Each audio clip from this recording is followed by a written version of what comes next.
चुगलखोर सास और बहू परेशान। मोहनागंज में सरला अपनी बहू कावेरी और बेटे माधव के साथ रहती थी। नई नई बहू कावेरी अभी सरला के स्वभाव से अनजान थी। उसे अपनी सहेलियों के साथ बैठकर चुगली करने की बहुत बुरी आदत है। अब देखते हैं क्या सरला अपनी नई बहू को बख्शेगी या उसकी भी चुगली करके अपनी सहेलियों में उड़ा देगी। आगे क्या होगा जानने के लिए कहानी में आगे बढ़ते हैं। कावेरी अपनी पुरानी साड़ी लाकर सरला को कहती है, माँ जी देखिए ना, ये मेरी फेवरेट साड़ी थी जो खराब हो गई। मुझे माधव के साथ आज डिनर पर जाना है। प्लीज आप कोई अच्छी सी साड़ी दे दीजिए। अरे बहू, मेरे पास तेरे लायक कोई अच्छी साड़ी नहीं है। अरे माँ जी, झूठ क्यों बोल रही हैं? मैं जानती हूँ तेरी नजर किस पर है और वो साड़ी मैं तुझे नहीं दूंगी। शाम को माधव ऑफिस से आ जाता है और कहता है, अरे जल्दी करो, कितना लेट करोगी? टाइम हो गया है, जाना नहीं है क्या? आ गई माधव, चलिए। ओ माय गॉड कावेरी, तुम ये कैसे तैयार होकर आई हो? तुम्हारी साड़ी इतनी अजीब है। नई वाली साड़ी खराब हो गई है और बाकी साड़ी तो इनसे भी ज्यादा खराब है, इसीलिए मैंने ये पहन लिया। अच्छा चलो, लेट हो रहा है। इस तरह दोनों डिनर के लिए निकल जाते हैं। वापस आते वक्त माधव कावेरी को 2-3 महंगी साड़ियों की शॉपिंग कराकर घर लाता है। तो थक कर माधव सो जाता है और सरला कहती है, अरे तुम दोनों ने इतना टाइम कहाँ लगा दिया? अरे माँ जी, आपको क्या बताऊं, माधव को ना मैं ऐसे बिल्कुल अच्छी नहीं लग रही थी, तो उन्होंने मुझे डिनर कराकर महंगी महंगी 3 साड़ियाँ दिलाई। ये देखिए, एक ऑरेंज कलर की है, दूसरी बनारसी है और तीसरी कांजीवरम साड़ी है। अच्छी लग रही है ना माँ जी? अच्छा हुआ माँ जी आपने मुझे अपनी साड़ी नहीं दी, वरना माधव जी मुझे इतनी अच्छी अच्छी साड़ियाँ कैसे दिलाते? हाय ओ रब्बा, तूने मेरे बेटे से कितने सारे पैसे खर्च करवा दिए। ऐसा ही था तो मुझे बता देती, मैं तुझे अपनी साड़ी दे देती हूँ। पर नहीं, तुझे तो मेरे बेटे को लूटना था। हाँ, मुझे पता है, आपसे देखा नहीं जा रहा ना, इसलिए सुना रही हो भोली बनकर। ऐसा कहकर कावेरी अपने कमरे में चली जाती है। अगले दिन सरला बैठकर टीवी देख रही थी कि उसकी पड़ोसन चंपा आकर कहती है, अरे ओ सरला, टीवी क्यों देख रही है? चल अपनी चुगली मंडली में चलते हैं। शारदा और पूनम तुझे याद कर रही हैं। उसके पेट में बहुत दर्द हो रहा है, उसे अपनी बहू की चुगली करनी है तुझसे। अच्छा हुआ तू आ गई, मुझे भी अपनी बहू की बहुत सारी चुगली करनी है। बड़ी बनती है अपने आप को। तभी कावेरी आ जाती है। अरे चंपा आंटी, नमस्ते, रुकिए, मैं आपके लिए पानी लेकर आती हूँ। अरे बेटा नहीं, मैं तेरी सास को ले जा रही हूँ। ऐसा कर, कोल्ड ड्रिंक, शरबत, नमकीन ले आ। मुझे पता है पानी से गुजारा चलेगा नहीं इनका, इसीलिए मैं जब तक शरबत लाऊंगी ये मेरी चुगली करती रहेंगी, मेरी सास से। भौक्कड़ चुगलखोर कहीं की। ऐसा कहकर कावेरी रसोई में चली जाती है। वहीं सरला चंपा से कहती है, अरे पता है कल रात को क्या हुआ?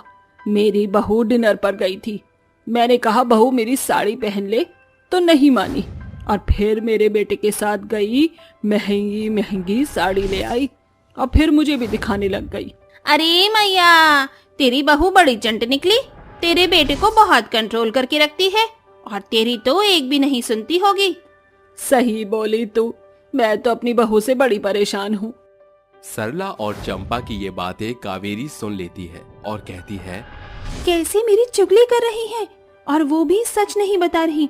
अपनी एक की 4 लगाकर कह रही है ये मुझसे परेशान है, बल्कि मैं इनसे परेशान हूँ। इनकी चुगली आज तक खत्म नहीं हुई, कभी नहीं सुधरेंगी ये। आंटी जी ये लीजिए शरबत और नमकीन। अरे आ गई मेरी प्यारी बहू, बड़ी अच्छी है तू, अपनी सास की बात मान लिया कर। हाँ, मानती हूँ आंटी जी, मुझसे घर का सारा काम करवाती है, सब मानती हूँ, फिर भी करती चुगली। अच्छा बहू, मैं थोड़ी देर में आऊंगी, घर का ख्याल रखना। ऐसा कहकर सरला अपनी सहेलियों के साथ मंडली में चुगली करने चली जाती है। अरे देखो, अपनी बहू से परेशान चुगलखोर सरला आ ही गई। शारदा की बच्ची कम बोल, तू भी चुगलखोर है। जब देखो अपनी बहू की चुगलियाँ मुझे बोलती रहती है। अरे यार, अब तू मेरा दुखड़ा नहीं सुनेगी तो मैं किससे कहूँगी? अच्छा अब ज्यादा मेलोड्रामा मत कर, बता तेरी बहू ने क्या किया तेरे साथ? ये कहते ही शारदा अपने मगरमच्छ के टेसुए बहाकर अपनी बहू की बहुत चुगली करती है। अरे बाप रे बाप, तेरी बहू तो बड़ी खलनायक निकली। सच में किसी डायन से कम नहीं है। जो भी हो, तुझे उसकी जुबान को लगाम देनी चाहिए। ऐसा कैसे कर सकती है तेरे साथ? सही बोल रही है तू। चुगली का पिटारा बंद करके सब अपने अपने घर चली जाती हैं। वक्त बीतता है, सरला अपनी हरकतों से बाज नहीं आती। एक दिन कावेरी कपड़े धो रही थी तो सरला कहती है, अरे बहू, ओ बहू, मेरे सर में बहुत दर्द हो रहा है, आकर जरा बाम लगा दे। माँ जी, अभी मैं कपड़े धो रही हूँ, 10 मिनट में आती हूँ। ठीक है बहू। ये कहकर सरला खुद ही अपने सिर पर बाम लगा लेती है। तभी कावेरी आती है। लाइए माँ जी, बाम दीजिए। रहने दे, अब तेरी जरूरत नहीं है, मैंने खुद ही लगा लिया। अरे माँ जी, मैं आ ही रही थी, आपने खुद लगा लिया 5 मिनट में। आपको चाय चाहिए क्या? नहीं बहू। शाम को माधव घर आता है तो अपनी माँ के सिर पर कपड़ा बंधा हुआ देखकर कहता है, अरे माँ, आप सिर पकड़ कर क्यों बैठी हुई हैं? क्या हुआ? क्या बताऊं बेटा, आज मेरा सर दर्द से फटा ही जा रहा था। बहू को मैं चिल्लाती रह गई, पर वो मेरे सर पर बाम लगाने आई ही नहीं। ये भी नहीं कि मुझसे पूछ ले, माँ जी आपको चाय चाहिए या नहीं। कावेरी की इतनी हिम्मत, उसने आपसे एक बात पूछना मुनासिब भी नहीं समझा। अभी बताता हूँ मैं। जो मैंने करी चुगली, तो अब आएगा मजा। माधव गुस्से में आता है और कावेरी को बहुत सुनाता है। तो कावेरी कहती है, माधव जी, माँ जी झूठ बोल रही हैं, ऐसा नहीं है। मैं उनके बाम लगाने भी गई थी, चाय की भी पूछी थी। वो बहुत झूठ बोलती हैं। कर दी ना उन्होंने आपसे मेरी चुगली। कावेरी, तुमने मेरी माँ को चुगलखोर कहा, तुम्हारी हिम्मत कैसे हुई? माधव, तुम्हें तो मेरी बातों पर विश्वास नहीं होगा। पूरे दिन तुम्हारी माँ अपनी सहेलियों से मेरी हर वक्त चुगली करती है। उनका काम मैं सराखों पर रख कर करती हूँ, तब भी मुझे ये सुनने को मिलता है, और तुम भी मेरा विश्वास नहीं कर रहे। खैर, मुझे तुमसे कुछ नहीं कहना। अपनी सास की चुगली से परेशान होकर कावेरी रोने लगती है। वहीं दरवाजे से छुपकर खुश होकर सरला सब देखती है। वक्त बीतता है, इसी तरह सरला अपनी चुगली मंडली में अपनी बहू की चुगली करती है। पर सरला कहाँ जानती थी कि उसकी सहेलियां 2 मुंह सांप हैं। वो सरला की चुगली बाकियों से करती थी। साथ ही उसकी सहेलियां सरला को उसकी बहू के खिलाफ भड़काती हैं। अच्छा किया तूने जो अपनी बहू को सबक सिखाया, अपने बेटे से झूठ बोलकर। मैं तो कहती हूँ तू अपनी बहू को और परेशान कर, उसे सीढ़ियों से गिरा दे, करंट लगवा दे, जला दे, गर्म पानी में हाथ डाल दे। सही कह रही हो तुम, मुझसे पंगा लेगी तो ऐसा ही करूंगी। घर जाकर सरला अपनी बहू को सीढ़ियों से गिराने के लिए सीढ़ियों पर तेल डाल देती है। जब यहाँ से गिरकर हड्डी पसली एक होगी तो मजा आएगा उस कावेरी को। अब बुलाती हूँ उसे मैं। कावेरी बहू, ओ कावेरी बहू, अरे जरा मुझे 1 गिलास नींबू पानी बना दे। आई माँ जी, 2 मिनट। इतने में सरला को माधव का कॉल आता है। अरे हाँ बेटा, बोल। माँ, आपको खुशखबरी देनी है, आप दादी बनने वाली हैं। हॉस्पिटल से अभी रिपोर्ट मिली है, कावेरी प्रेग्नेंट है। सच बेटा? हे भगवान, बहू नीचे आने वाली होगी। अगर वो गिर गई तो मेरे घर का चिराग बुझ जाएगा। मुझे उसे बचाना होगा। आ रही हूँ माँ जी मैं। अरे बेटा मत उतर, मत आ यहाँ से। क्यों माँ जी? कावेरी सरला की बात नहीं सुनती और उसे बचाने के चक्कर में सरला खुद सीढ़ी पर चढ़ जाती है और गिर जाती है।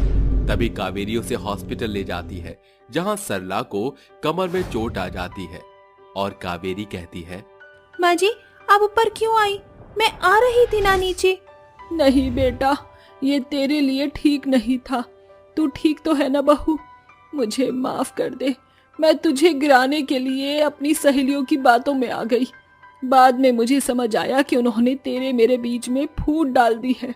आज मेरी वजह से तुझे लग जाती तो मेरे होने वाले पोता पोती को भी लग जाती। मैं तो पहले से जानती थी माँ जी कि आपकी सहेलियाँ कैसी हैं, पर आप मेरा विश्वास नहीं करती। आपको अपनी गलतियों का पछतावा है तो मुझे और कुछ नहीं चाहिए। और ये क्या कहा आपने, पोता पोती? इसका मतलब मैं माँ बनने वाली हूँ? हाँ कावेरी। पछतावे से सरला हमेशा के लिए चुगली करना छोड़ देती है और 9 महीने बाद कावेरी को प्यारा सा बेटा होता है, जिसके बाद वो सब खुशी खुशी एक साथ रहने लगते हैं। बाढ़ में बहू की डोली। कई कोस की दूरी पर बसा हुआ नत्थुपुरा गांव पूरी तरह देहात था। उस गांव में ओमकारा नाम का एक गरीब किसान अपनी पत्नी सुरेखा और बेटी सिया के साथ एक मड़हिया में जीवन काट रहे थे। अजी, तुम्हें कोई खोज खबर है भी कि नहीं? अरे क्या हुआ भगवान, भोर सवेर चंडी का रूप क्यों धरे बैठी हो? ब्याह के लायक हो चली है अपनी सिया, मगर उसके ब्याह के खातिर अब तक 4 पैसे भी ना जोड़ सके हैं। क्यों व्यर्थ की चिंता धरे बैठी हो? हाँ, जवान बेटी को छाती बिठाकर रखना ठीक नहीं। ठीक है, आज ही मैं बिटिया के ब्याह की खातिर पंडित जी को तस्वीर दे आता हूँ। खेत पर जाते हुए रास्ते में उसे पंडित जी दिखते हैं। अरे पंडित जी, जयराम जी की बड़ी लंबी आयु है आपकी, जो यहीं भेंट हो गई। कहो ओमकार, जरा जल्दी, मैं हूँ, शहर जा रहा हूँ। ये मेरी बिटिया की तस्वीर है, इसके लिए कोई अच्छा सा रिश्ता तलाशिए। ओमकार पंडित जी को तस्वीर थमा देता है। थोड़ी देर में पंडित जी शहर में रहने वाले भार्गवी के घर दस्तक देते हैं। ये वो तस्वीर है जिनके रिश्ते वैभव के खातिर सामने से चलकर आए हैं। वो सब तो ठीक है पंडित जी, दहेज मिलने की क्या आशा है? खानदानी लोग हैं भार्गवी जी, अच्छा खासा घर बार, कितने तो जमींदार हैं। पैसों के अमीर दिल के गरीब होते हैं, यहाँ से कुछ हाथ नहीं लगने वाला है। भार्गवी जी, किस उलझन में पड़ गई आप?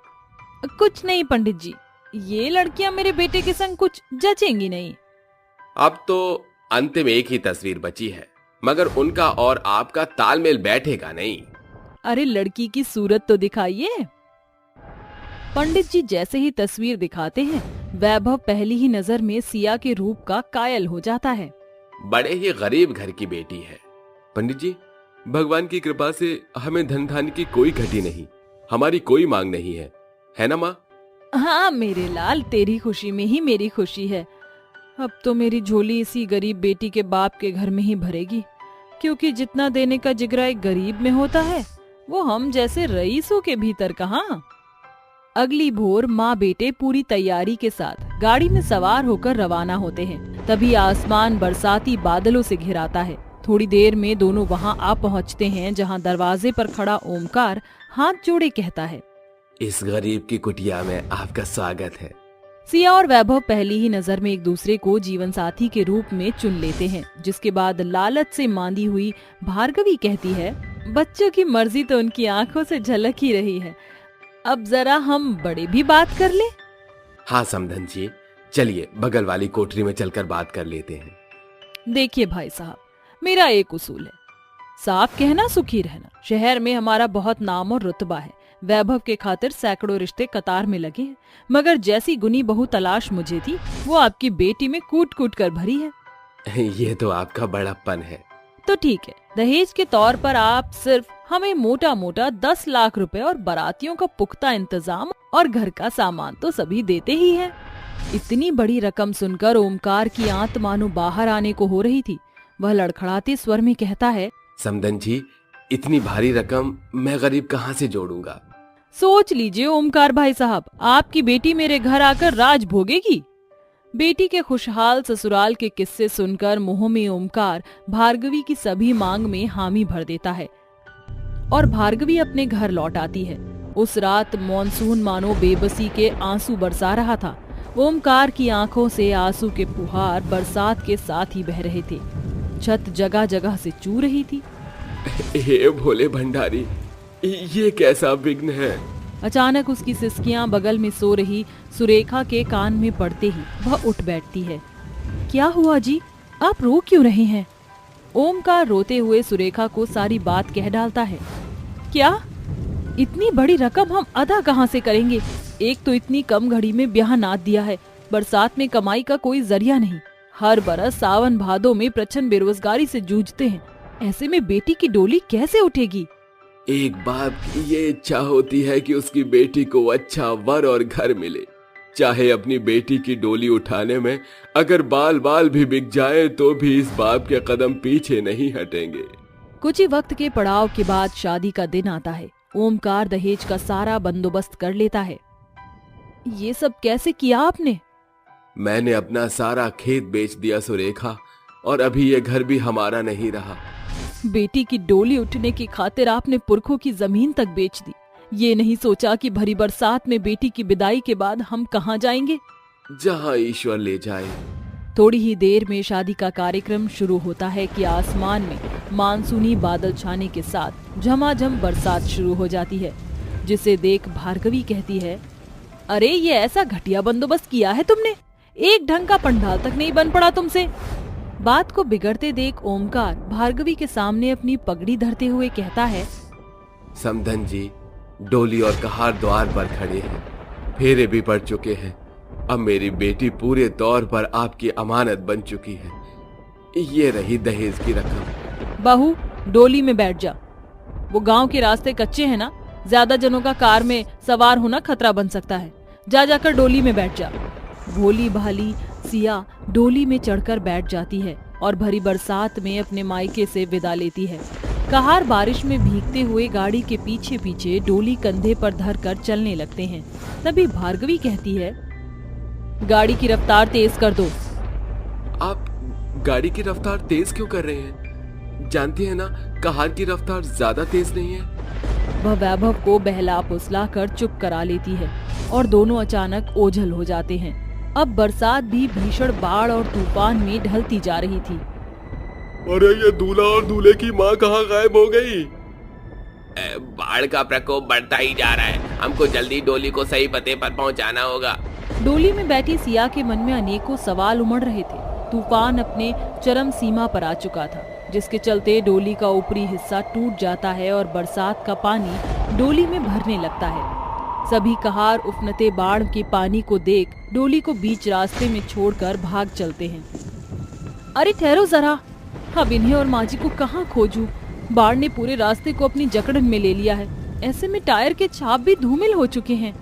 दुल्हन बनी सिया अंत तक हिम्मत बांधकर उन्हें खोजती है और तभी वह शहर की सीमा को पार करके अपनी ससुराल की चौखट पर पहुंचती है, जहां वो देखती है कि उसकी सास और पति की गाड़ी का चक्का एक गड्ढे में फंस चुका है और दोनों जख्मी हालत में बेहोश पड़े थे।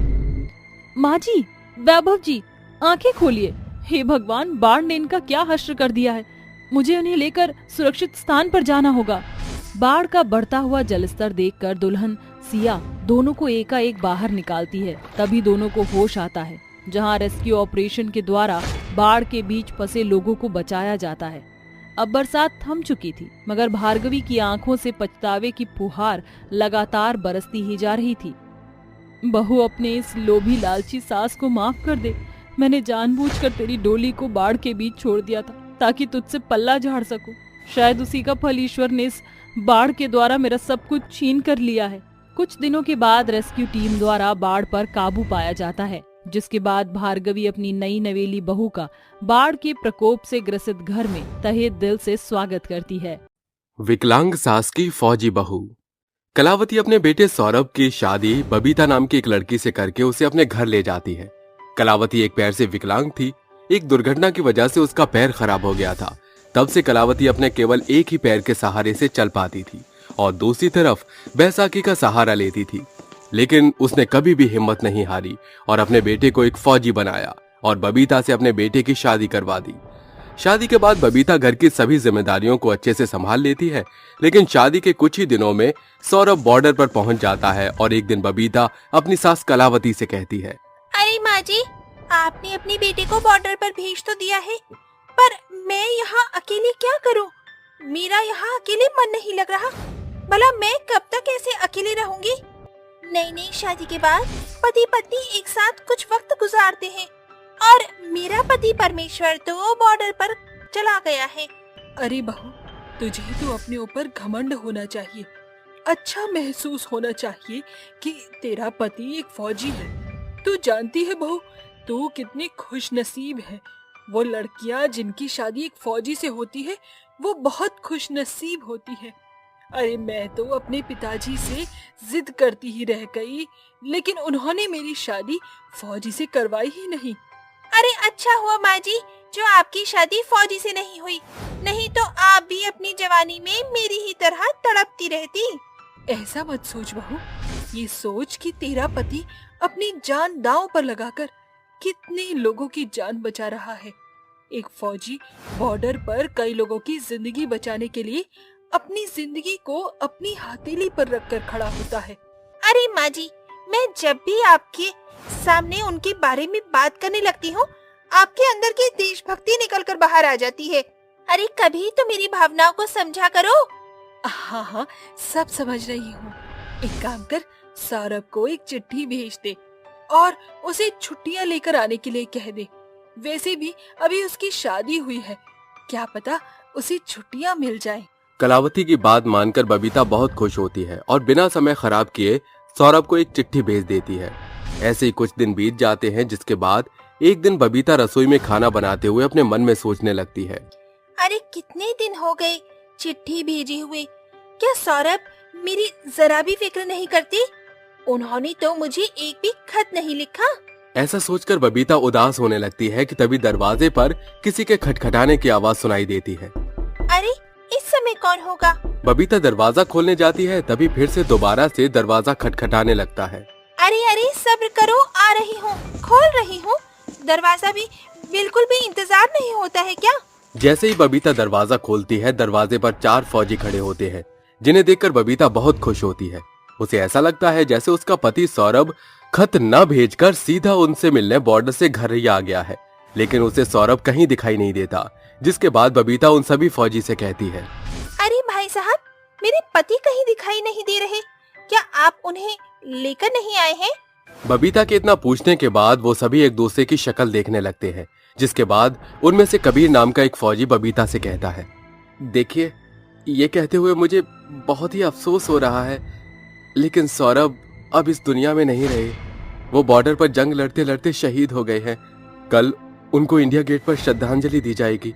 हम आपको बस यही बताने के लिए आए हैं। इतना सुनते ही बबीता के पैरों तले जमीन खिसक जाती है और वो फूट फूट कर रोने लगती है। ये आप कैसी बातें कर रहे हो? मेरे पति को कुछ नहीं हो सकता। जो सच है बहन, हम बस वही बता रहे हैं, लेकिन चिंता मत करो बहन, सिर उठाकर जियो कि तुम्हारे पति ने देश के लिए अपनी जान कुर्बान की है।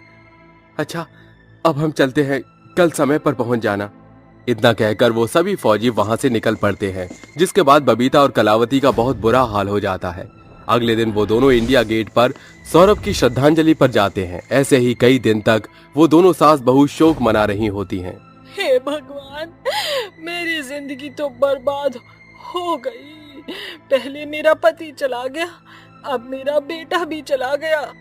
अब मैं क्या करूं? माँ जी, आप चिंता मत कीजिए, सब कुछ ठीक हो जाएगा। तभी अचानक से बबीता अपनी सास कलावती से उसके विकलांग होने का कारण पूछती है। माँ जी, क्या आप मुझे अपने विकलांग होने का कारण बताएंगी? बबीता की बात सुनकर कलावती रोने लगती है। रोते हुए बबीता से कहती है, बहुत साल पहले की बात है, जब मैं तुम्हारी उम्र में थी। मुझे देश की सेवा करना बहुत अच्छा लगता था। मैं एक फौजी बनना चाहती थी। मैंने फौजी की पूरी तैयारी की, यहाँ तक कि मैं फौजी भी बन गई थी। लेकिन सरहद पर अपने देश की रक्षा करते करते मेरे पैर में गोली लग गई, जिसके बाद मैं खुद रिटायर हो गई थी, क्योंकि एक पैर से मैं देश की सेवा नहीं कर सकती थी ना। अपनी सास की ये बात सुनकर बबीता बहुत अचंभित रह जाती है। जिसके बाद वो कहती है, माँ जी, मैं नहीं जानती थी कि आप इतनी दिलेर हो, मुझे माफ कर दीजिए। मैं हमेशा से ये सोचती थी कि पता नहीं आखिर क्यों माँ जी देश के लिए इतना सोचती हैं। और ये जानकर मुझे बहुत खुशी हुई कि आप खुद एक फौजी थी और देश के लिए अपने पैर की कुर्बानी दी है। जिस देश में हम रह रहे हैं, उस देश की रक्षा करना हमारा फर्ज है। अगर आप अपने देश का नमक अदा नहीं कर सकते, तो हम एक सच्चे देश भक्त भी नहीं है। आज आपने मेरी आंखें खोल दी। आज मुझे अपनी गलती का पछतावा है, लेकिन आप चिंता मत कीजिए। सौरभ जी ना सही तो क्या हुआ, आपकी बहू फौजी जरूर बनेगी। अगर तुम फौजी बनना चाहती हो, तो मैं भी इसमें तुम्हारी मदद जरूर करूंगी और तुम्हें वो सभी चीजें सिखाऊंगी जो एक फौजी के अंदर होनी चाहिए। उस दिन के बाद से बबीता फौजी की तैयारी शुरू कर देती है और फिर वो दिन भी आ जाता है जब वो अपनी ट्रेनिंग में पास हो जाती है। सबसे पहले वो फौजी की यूनिफॉर्म पहनकर अपनी सास कलावती के पास आती है। माँ जी, देखिए, मैंने आपका सपना पूरा कर दिया है। आपकी बहू अब केवल बहू नहीं, एक फौजी बन गई है। उसे फौजी के कपड़े पहनते हुए देख कलावती की आंखों में आंसू आ जाते हैं। जिसके बाद कलावती रोते हुए अपनी बहू से कहती है, बहू, आज सच में तूने मेरा सपना पूरा कर दिया है। पहले तो मेरे बेटे ने देश के लिए अपनी जान कुर्बान कर दी, मैंने भी अपना एक पैर देश के नाम कुर्बान कर दिया। आज तुमने भी अपने आप को देश के नाम कर दिया। आज के बाद आप फक्र से कह सकती हो कि आपकी बहू एक फौजी है। बबीता की आंखों में एक अलग सी चमक दिखाई देती है, जिसे हम एक सच्चे देशभक्त की आंखों में देखते हैं। कुछ ही समय में बबीता बॉर्डर पर कई सारी जंग जीतती है और अपने देश का नाम रोशन करती है। कई अखबारों में उसकी फोटो भी छपती है। ये देखकर कलावती को बहुत खुशी मिलती है। जब भी बबीता जंग जीतती, कलावती उसके जंग जीतने पर गांव में ढेर सारी मिठाइयां बंटवाती और बहुत खुश होती। एक सास की 5 विदेशी बहू। कुंती के 5 बेटे थे, जिसे उसने स्कूल की पढ़ाई पूरी होने के साथ आगे पढ़ने के लिए अलग विदेशों में भेजा था। जैसे कि बड़ा बेटा समीर फ्रांस में था, तो वहीं दूसरा बेटा राजीव स्पेन गया था, तीसरा बेटा रूपम इटली, तो चौथा बेटा कोरिया और अंतिम 5वां बेटा सऊदी अरब गया था। देर शाम कुंती अपने घर के आंगन में पड़ोसन मंगला के साथ बैठी गप्पे लड़ा रही है। पूरे 2 बरस गुजर चुके हैं तुम्हारे 5 पांडव को देखे हुए। कब आ रहे हैं वो? राम जाने कब आएंगे मेरे 5 अनमोल रतन। जब से भारत से गए हैं विदेश के होकर रह गए हैं। इस बार किसी भी तरह उन 5 के पैरों में बेड़ियां डालनी है। दोनों पड़ोसी बातें कर ही रही थीं कि तभी उनके 5 बेटे घर के दरवाजे पर दस्तक देते हैं, जिनके आजू बाजू में 5 नए चेहरे भी शामिल होते हैं। ओ एनियंग बैंजर, अस्सलाम वालेकुम। अरे मेरे कपूतो, कौन है ये 5 नमूनी? कुंती, 5 की गोरी चमड़ी देखकर तो लग रहा है कि ये 5 विदेशी हैं, मगर ये समझ नहीं आ रहा कि तेरे 5 अनमोल रतन के बगल में खड़ी क्या कर रही हैं? कुछ बोलते क्यों नहीं? कहां से धर पकड़ कर लाए हो इन विदेशनों को? माँ, ये 5 आपकी बहू हैं। डार्लिंग माँ को हेलो बोलो। होला, ग्रेसिया, बैंजरा। अरे बताई तो ये 5 विदेशन क्या अगड़म बगड़म बक रही हैं? ये 5 अपनी अपनी भाषाओं में आपको हेलो बोल रही हैं। ये सुनकर कुंती सर पर हाथ धरे जमीन पर ठस से बैठ जाती है और कुम्हलाते हुए कहती है, हाय रे मेरे फूटे करम, एक तो घर में 5 विदेशी बहू आ गई, ऊपर से इनकी 5 तरह की बोली बचन तो मेरे सर के ऊपर से जा रहा है। एक हेलो को होला बोलकर मेरे कलेजे पर आग का गोला बरसा रही है, तो दूसरी ग्रेजिया भजिया तल रही है, तीसरी की बोली तो ओ पर अटकी है, और चौथी जाने किस बंजारा टोली से छूट कर आई है कि हेलो को बंजारा कहकर पुकार रही है। माँ, हम 5 की एक पत्नी अलग अलग देशों से है, जहाँ हेलो को अलग अलग शब्द से पुकारा जाता है, जैसे फ्रेंच में बेंजर, कोरियन ने ओ, ऐसे ऐसे। जो होनी थी हो गई, मगर ये 5 विदेशी बहू अब मेरे घर की इज्जत हैं। कुंती 5 की आरती उतारकर उन्हें भीतर बुलाती है, जिसके बाद 5 अपने कमरे में सोने चल देती हैं। वो सवेरे 5 को रसोई घर में बुलाकर उनसे कहती है, मेरी 5 विदेशी बहू, हमारे भारत में शादी के अगले दिन बहू की चूल्हा चढ़ाई की रस्म होती है। तुम 5 को अपने देश का खाना बनाकर खिलाना होगा। चारों बहुएं कुंती का मुंह देखने लगती हैं, जिसे देख कुंती सिर खुजाते हुए कहती है, हाय रे मेरी फूटी किस्मत, मैं तो ये भूल ही गई थी कि मेरी 5 विदेशी बहू को हिंदी भाषा से भेंट ही नहीं है। तभी कुंती की 5वीं बहू रुखसार कहती है, सासू मोम, मेरी को थोड़ा हिंदी समझ आता है। हे भगवान, तेरा भला है कि मेरी 5वीं विदेशी बहू के भीतर थोड़ा हिंदी तो है। जरूर इसकी माँ बाप में से कोई हिंदुस्तानी रहा होगा। कुछ ही देर के बाद कुंती की 5 विदेशी बहुएं अपने अपने देशों की अलग अलग रेसिपी बनाकर कुंती के आगे परोसती हैं। अरे कौन सी खिचड़ी पका लाई हो तुम? 5 के देश में यही घास फूस खाया जाता है क्या? तभी कुंती की स्पेनिश बहू कैट कहती है, सुवेग्रा, कोमेर कोमेर। जाने ये मेरी विदेशी बहू इस बार अपने हिलारियास भाषा में क्या बोल रही है। सुवेग्रा। अरे इतनी विदेशी भाषा मुझे भी समझ में आती है, कोई शुगर की बीमारी नहीं है मुझको, तो ये सुएग्र की रट लगाना बंद कर। माँ, स्पेनिश में सास को सुएग्रा कहकर पुकारा जाता है और कोमेर खाने को कहा जाता है। हाँ, इतना तो मैं भी समझती हूँ। कुंती एक एक करके अपनी 5 बहुओं के हाथों का खाना चखती है और कहती है, अरे वाह मेरी विदेशी बहुओं, खाना तो बड़ा लजीज बनाया है तुमने। ये सुन कुंती की कोरियन बहू झुककर उससे कहती है, गम साहब ने दा। अरे अब इसको क्या हो गया? ये खड़ी खड़ी 45 डिग्री का कोड क्यों बना रही है? कौन सा गम लग गया है इसको जो गमजदा बोली जा रही है? माँ, किम आपको धन्यवाद कह रही है। कोरियन के गमसा हव निदा का मतलब होता है थैंक यू। समझ गई। जुग जुग जीती रहे। तेरी ये बीबी के बाप की रेसिपी बड़ी चोखी बनी थी। माँ, उसे बॉबी बॉप रेसिपी कहते हैं। हाँ, वो तुझे समझ आ गया, बात बराबर। कुंती धीरे धीरे अपने पांचों विदेशी बहुओं के साथ घुलने मिलने लगी थी, मगर एक सवेरे उसके घर मोहल्ले की कुछ पड़ोसन दस्तक देती हैं। कैसी हो कुंती बहन? खबर मिली है कि तुम्हारे पांचों पांडव 5 विदेशी बहुएं लाए हैं। जरा हमें भी तो उनके दर्शन करा दो। अरे ये क्या, बिना इजाजत मेरे घर के अंदर में घुसी चली आ रही हो? क्यों री मंगला, तेरे पेट में एक बात नहीं पचती क्या? अरे अब तुम्हारी विदेशी बहुएं 7 समंदर पार करके जो आई हैं, तो सोचा क्यों ना मोहल्ले की औरतें भी दर्शन कर ले। कुंती की 5 बहुएं अपने अपने कमरे से बाहर निकल आती हैं और शोभना कहती है, अरे मंगला, ये पांचों तो सचमुच विदेशी निकली। पड़ोसनों को देख कुंती की 5 विदेशी बहुएं एक कतार में खड़ी होकर कहती हैं, मूशुगस तो मंगला, देख कुंती की बड़ी बहू कह रही कि तेरी मूछें आ गई हैं। तुझे कैसे पता कि ये यही कह रही है? अरे विदेशी है वो, क्या पता अपनी बोली भाषा में कुछ और ही बोल रही हो। प्रेगोगत्सी जल्दी नाइटे सीओयो। कुंती की इस विदेशी बहू की आंखें देखकर तो मैं साफ तौर से बता सकती हूँ कि चाइनीज है, हैं? सभी मिलकर 5 का खूब मजाक बनाती हैं। तभी रुखसार कहती है, सेम ऑन यू। किसी की बोली का मजाक बनाते हुए आपको शर्म नहीं आई? अरे दादा, ये विलायती तो एकदम से हमारी भाषा बोलने लगी। मेरी मानो कुंती, तो अपनी इन 5 विदेशी बहुओं को सर्कस में भर्ती करा दो, और नहीं तो जितनी जल्दी हो सके इनकी विदेश की टिकट कटवा दो, वरना ऐसे ही व्यंग का पात्र बनते रहो। सभी औरतें विदेश से आई कुंती की 5 बहुओं के अलग अलग भाषा का खूब ठट्टा उड़ाकर वहाँ से चल देती हैं। सुएग्रा एनी प्रपोज।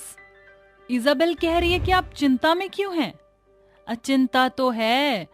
अब मैं कुंती अपनी 5 विदेशी बहुओं को हिंदी भाषा सिखाकर उन्हीं से इन पड़ोसनों की चिंता चिता करवाऊंगी। कुंती अब हर दिन अपनी 5 विदेशी बहुओं को हिंदी की वर्णमाला से लेकर शब्द का पाठ पढ़ाने लगती है। और 1 महीने बाद, बहू तुम सब तैयार हो ना? जी सासू माँ। अगली ही भोर कुंती मोहल्ले की सभी औरतों को अपनी 5 विदेशी बहुओं की मुंह दिखाई का न्योता देकर आती है। शाम को, चली कुंती देवी, हास्य कार्यक्रम शुरू करो। ऐसा क्यों कहती हो मंगला? अरे जब मुंह दिखाई की रस्म में कुंती की 5 बहू अपनी विलायती चोचलेबाजी शुरू करती तो मानो हंसी के फुहारे बरस जाते हैं। तभी एकाएक 5 बहू आकर बैठ जाती हैं। मुंह दिखाई खत्म होने के बाद मंगला कहती है, अरे रे, चली जरा कुछ नाच गाना हो जाए। हिंदी तो तुम्हें आती नहीं, तो अपनी गौरव की भाषा में कुछ सुना दो। किसने कहा कि हमको हिंदी नहीं आती? आज हम 5 नाचेंगे और गाएंगे भी। 7 समंदर पार में तेरे पीछे पीछे आ गई, मैं तेरे पीछे पीछे आ गई। अरे अचानक इन 5 विदेशी बहुओं में पटर पटर हिंदी बोलने का भूत सवार कैसे हो गया? क्यों मंगला, अब चुटकी नहीं लोगी? इससे पहले कि मेरे 5 विदेशी बहुओं हिंदी में तुम्हें सुनाना शुरू करें, दफा हो जाओ सारी की सारी। सभी औरतें फटाफट 9-11 हो जाती हैं, जिसके बाद किम कहती है, सारंगा योन सुएग्रा। इसका मतलब है सासू माँ love you. I love you too मेरी 5 विलायती बहुओं। और इस तरह कुंती 7 समंदर पार करके आई अपनी विदेशी बहुओं के साथ खुशहाल तरह से रहने लगी। बच्चा चोर की दुश्मन चुड़ैल। एक रेलवे स्टेशन पर काफी भीड़ थी। वहाँ सोनू मोनू अपनी माँ श्रेया के साथ खड़े थे। तभी श्रेया बोलती है, बच्चों, मैं ट्रेन का पता लगा कर आती हूँ। तुम दोनों यहाँ से कहीं मत जाना। सुना तुमने, भीड़ ज्यादा है, और तुम दोनों एक दूसरे का हाथ भी मत छोड़ना। हाँ माँ, हम यहीं खड़े हैं, आप जल्दी आ जाइएगा। ये कहकर श्रेया चली जाती है। वहीं 2 गुंडे बहुत देर से उन बच्चों को देख रहे थे। उन्हें अकेला पाकर वो कहते हैं, अरे उठा लेता हूँ, यही सही मौका, इन बच्चों को यहाँ से गायब कर लेता हूँ। अरे बच्चों देखो, मेरे पास चॉकलेट है, खाओगी? बहुत महंगी चॉकलेट है। वाह, ये तो बहुत अच्छी चॉकलेट लग रही है। अरे नहीं मोनू, ऐसे अनजान लोगों से चॉकलेट नहीं लेते, पता है ना, माँ ने मना किया है। हाँ हाँ अंकल, हम तुम्हें जानते नहीं है, इसलिए हम ये चॉकलेट नहीं लेंगे। अरे तो क्या हुआ, तुम मेरे दोस्त बन जाओ, फिर तो हम अनजान नहीं होंगे ना, तो तुम चॉकलेट ले सकते हो। सोचने दो अंकल पहले। ओहो, अगर तुम इतना सोचोगे तो मैं किसी और को जाकर अपना फ्रेंड बना लूंगा, फिर वही ये चॉकलेट खाएगा। अरे नहीं नहीं अंकल, हम आपके दोस्त बन रहे हैं। तो ये लो चॉकलेट और आप दोनों हमारे साथ बाहर चलो। अरे अंकल, अभी मम्मी आएंगी तो वो हमें ढूंढेंगी। नहीं, हम ऐसे नहीं जा सकते। अरे तुम फिक्र मत करो, तुम्हारी मम्मी से भी मैं मिला था, वो बाहर ही आ जाएंगी। चलो मेरे साथ आओ। ठीक है अंकल। बस ये कहते ही सिद्धू उन दोनों बच्चों को किडनैप कर लेता है। चॉकलेट खाते ही बच्चे बेहोश हो जाते हैं और वो उन्हें अपनी वैन में कैद कर लेता है। तभी उसका दूसरा साथी चुन्नू आता है। अरे वाह सिद्धू, तू तो अकेला ही 2 बच्चों को बहला फुसला कर ले आया। सही है तेरा। वो तो है, और दूसरे बच्चे कब पकड़ने हैं? अरे पहले इन बच्चों को ठिकाने लगा देते हैं। जब 4-5 बच्चे इकट्ठे हो जाएंगे तो हम अपने अगले प्लान की शुरुआत करेंगे। ठीक है। इस तरह सिद्धू और चुन्नू अपने ठिकाने पर पहुंचकर बच्चों को बांधकर एक कमरे में बंद कर देते हैं, जहां 2 बच्चे और थे। 2 दिन बाद दोनों एक बच्ची को सड़क से उठाकर ले आते हैं। वो लड़की अपनी माँ के साथ बाजार आई हुई थी, पर चुन्नू उसे क्लोरोफॉर्म सुंघाकर चुपचाप वैन में ले आता है और इन सभी बच्चों को एक कमरे में बंद कर देता है, जहां वो सभी बच्चे बहुत रो रहे हैं। मम्मी चाहिए हमें, उनकी बहुत याद आ रही है। मम्मी चाहिए। हाँ सोनू, मुझे भी बहुत याद आ रही है। ये अंकल बहुत गंदे हैं, इन्होंने हमें चॉकलेट खिलाकर यहाँ बंद कर दिया। तुम्हें तो चॉकलेट खिलाया, लेकिन मुझे तो मेरी मम्मी के पास से इन्होंने उठा लिया और अब मेरा बहुत सर दर्द भी हो रहा है। मेरी मम्मी होती तो मेरा सर दबा देती। तुम तीनों तो अभी कुछ दिन पहले ही आए हो। मुझे तो इन लोगों ने 2 हफ्ते से यहाँ बंद कर रखा है। मुझे मेरे मम्मी पापा की बहुत याद आ रही है। ये लोग मुझे जाने नहीं देते, बोलते हैं ज्यादा शोर किया तो शेर के मुंह में खिला देंगे। झूठ बोलते हैं, ये शेर यहाँ नहीं आ सकता। अगर यहाँ आया तो इन्हें ही खा जाएगा। तभी वो दोनों गुंडे बच्चों के कमरे में आते हैं, थोड़े से बिस्किट देकर कहते हैं, ये लो बच्चों, बिस्किट खा लो। अच्छे से खाना बच्चों। अब हम रात को आएंगे तुम्हारे लिए ब्रेड लेकर। उसके बाद तुम्हारी ट्रेनिंग चालू। कौन सी ट्रेनिंग चालू? क्या हमें कुछ करना होगा? हाँ, तुम्हें करना होगा। कल से तुम लोग सिग्नल पर बैठकर भीख मांगोगे और तुम में से 1-2 के तो हाथ पैर भी काट दिए जाएंगे, जिससे लोग तुम पर दया करके और पैसे देंगे और वो पैसे तुम हमें लाकर दोगे, समझे? हाँ बिल्कुल सही कहा सिद्धू। कल से ये बच्चे हमारे लिए पैसे कमा के लाएंगे। नहीं, आप हमारे साथ ऐसा नहीं कर सकते। हम ऐसा कुछ नहीं करेंगे। कुछ नहीं करेंगे, हम कुछ नहीं करेंगे। और बिस्किट दो हमें, बहुत भूख लगी है, इससे हमारा कुछ नहीं होगा। हाँ हाँ, और बिस्किट दो। हमारा काम भी नहीं करेगा और हुक्म चलाकर हमसे बिस्किट मांग रहा है। तेरी हजामत तो कल सुबह बनेगी, देखना तुम सब बच्चे। ये कहते ही चुन्नू मोनू का गला पकड़कर गिरा देता है। अगर दोबारा मेरे साथ ये सब किया ना तो उल्टा लटकाकर मारूंगा और कुत्तों को खिला दूंगा।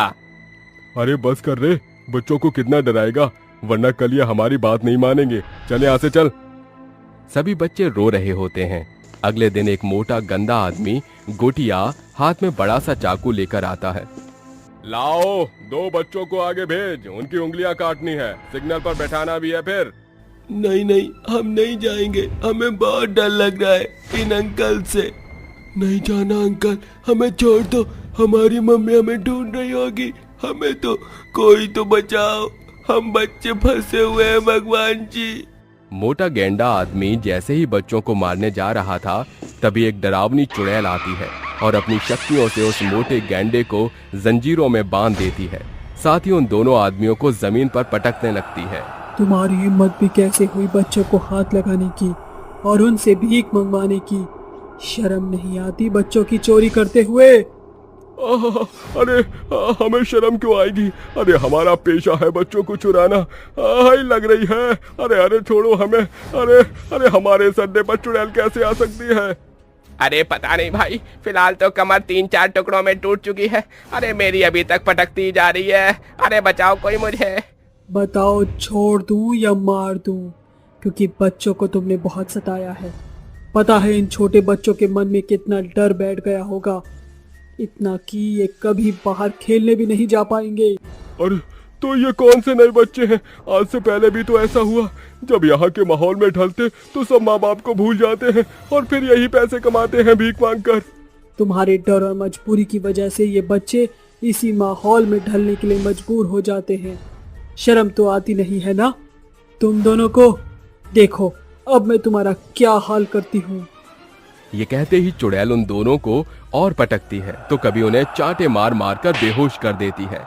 साथ ही एक कमरे में बहुत सारे चूहे और कॉकरोचों के साथ कैद करके चली जाती है, जिसके बाद वो दोनों का बुरा हश्र करती है। फिर चुड़ैल बच्चों को कहती है, बच्चों तुम ठीक तो हो ना? आओ मैं तुम्हें तुम्हारे घर लेकर चलती हूँ। अपना घर बताओ मुझे और नाम भी बताओ। शुक्रिया चुड़ैल आंटी, आपने तो उन गंदे अंकल की बहुत जमकर पिटाई की। हाँ, आप बहुत अच्छी आंटी हैं। चुड़ैल आंटी, मेरा नाम प्रीति है, मैं माया नगर में रहती हूँ। और मेरा नाम राजू है, मैं पंखा रोड पर रहता हूँ। आंटी मेरा नाम सोनू है और ये मेरा भाई मोनू है। हम बहुत दूर रहते हैं, किशनगंज गांव में। तुम बच्चे तो बहुत अच्छे हो, मैं तुम सबको तुम्हारे घर छोड़कर आऊंगी। परंतु हमारी आपने हेल्प कैसे करी और क्यों? क्योंकि बेटा मैं ऐसे लोगों को सबक सिखाती हूँ जो भी बच्चों को चुराते हैं, मैं उन्हें नहीं छोड़ती हूँ।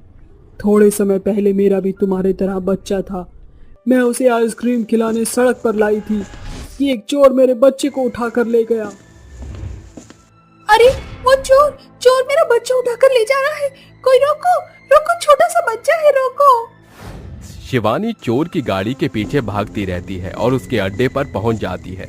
वो अपने बच्चे को छुड़ाने की कोशिश करती है, लेकिन चोर उसके बच्चे को कुएं में फेंक देता है। तभी शिवानी कहती है, हैवान, कमीने, चोर, तूने मेरे बच्चे को मुझसे हमेशा के लिए दूर कर दिया। अरे उस छोटे से बच्चे ने तेरा क्या बिगाड़ा था जो तूने उसे कुएं में फेंक डाला। मैं तुझे छोड़ूंगी नहीं अब। मार डाला और अब तुझे भी मार डालूंगा, वरना ऐसे ही शोर करती रहेगी तू। ये कहते ही गुंडा पत्थर से शिवानी के सिर पर गहरा वार करता है और कुएं में फेंक देता है, जिसके बाद वो मर जाती है और मरने के बाद उस गुंडे को मार डालती है। इस बच्चे चोर ने मेरे बच्चे को चुरा कर मार डाला। अगर ऐसा कोई भी बच्चा चोर ऐसा करेगा तो मैं उसे सबक सिखाऊंगी और बच्चों को बचाऊंगी। उसके बाद बेटा मैंने जितने भी बच्चे चोर गंदे लोगों को पकड़ा है उन सब की धुलाई करी, जिसके बाद वो कभी ऐसा काम नहीं करते। और जब मुझे यहाँ का पता चला तो मैं तुम सबको बचाने आ गई। वाह आंटी, आप तो सुपर वुमेन हो। हाँ आंटी। अच्छा ये लो, सब खाना खा लो, फिर हम चलेंगे। अरे वाह चुड़ैल आंटी, यह तो बहुत अच्छा खाना है। इसके बाद सब बच्चे खाना खाते हैं और चुड़ैल उन सभी बच्चों को एक एक करके उनके घर पर छोड़ देती है, जिसके बाद सभी बच्चे अपने माता पिता को चुड़ैल के बारे में बताते हैं। तभी श्रेया अपने बच्चों से कहती है, देखा बेटा, वो चुड़ैल आंटी अच्छी थी जिन्होंने तुम्हें बचाकर मेरे पास भेज दिया, पर हमेशा ऐसा नहीं होता। इसीलिए कभी भी अनजान लोगों से ना बात करना, ना ही उनसे कुछ खाने के लिए लेना, ठीक है? प्रॉमिस मम्मी, हम ऐसा कभी नहीं करेंगे।